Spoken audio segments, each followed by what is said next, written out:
এই বকটি মজা করে কুত্তার ঘরে ঘুমাচ্ছিল।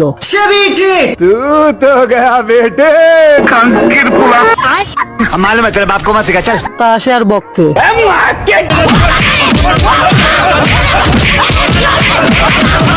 এরপর কুত্তা নিশ্চিন্ত হয়ে ঘুমাতে যায়। आज तो मजा आने वाला है। কিন্তু কুত্তা যার উপর ঘুমিয়েছিল সেটাই বক। বক কুত্তাকে তুলে বাইরে আনে, তারপর বরফের ঠান্ডা পানিতে ফেলে দেয়। खत्म। কুত্তা ঠান্ডায় জমে যায়। কুত্তা দেখে এটা তো বক। কুত্তা দৌড়ে আসে আর কুত্তার বগের মধ্যে ভয়ানক লড়াই শুরু হয়ে যায়। কুত্তাকে লাথি মেরে বের করে দেয়। লড়াই করতে করতে দুইজনই বাইরে বেরিয়ে যায়। তো এদের অবস্থা এমন হয়ে যায়। দুইজন লড়াই করতে ব্যস্ত হয়ে যায়।